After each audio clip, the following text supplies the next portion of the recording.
Izay ny amin'iny fa nitafa mivantana tamin'ireo tantsaha tao Anjozorobe ny CNaPS nandritra ny tsenabe Avotra izay nifarana androany Vinan'ny CNaPS moa ny hametraka rafitra hitantanana ny fiahiana ara-tsosialin'ny tantsaha izay mandrafitra ny 520 isanjaton'ny mponina eto Madagasikara raha toa ka mbola nisehatra tsy miankina no iandreketana hatreto.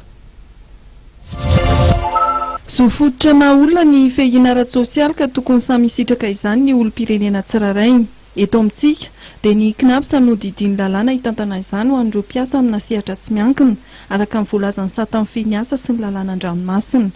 Tsy mbola mahasehatra ny sehatra rehetra io fisitrahana ny zo momba ny fiahiana ara-tsosialy io.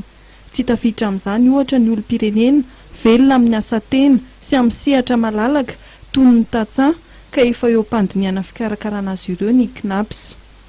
CNaPS moa araka ny fantatsika dia miezaka hatrany manatona ny vahoaka ka misy foara eto Anjozorobe zany foara Avotra dia nanatona tsy fotony mihitsy CNaPS mba hanazavana hoe inona moa ny fiahiana ara-tsosialy satria araka ny fantatsika dia zo fototra izy io no eken'ny lalam-panorenantsika eto Madagasikara ka tsy mionona miandro manatona ny olona anatona azy fotsiny CNaPS fa mandeha fotony mihitsy mba hanazavana an'izay zo izay.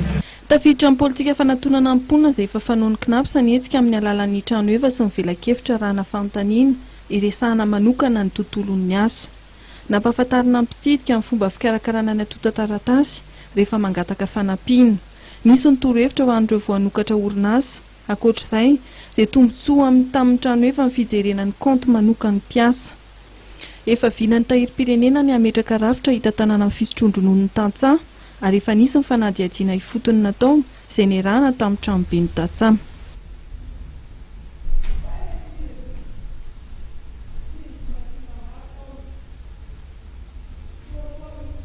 Hatreto ny fampalalam-baovao toko lasitoko vafa fitina amintsika fofiana zany ireo nisongadina nentina tamin'ity takariva ity isany amin'izany ny faneho-kevitra nentin'ny antoko politika VHT manoloana ny zava-misy eto amin'ny firenena ny lafim-baovao manasongadina ny fitaterana anabakabaka ny fiara-miasa teo amin'ny ery Madagasikara sy ny ery Aostralia izay efa vita soni izay vao atao soni zany dia noentina tamintsika ihany koa ny zava-nitranga taorina ny fitokonana izay nataon'ireo fiara-pitatra mampitoy ny renivohitra amin'ny faritra Nosy ihany koa manoloana ny tsy fandriampahalemana dia nazahoana akom-baovao no tanterina tamintsika teo dia ankasitrahana ianao nanaraka ny fampalalam-baovao hatramin'ny farany ho manaraka indray tsika miaraka eto veloma tompoko.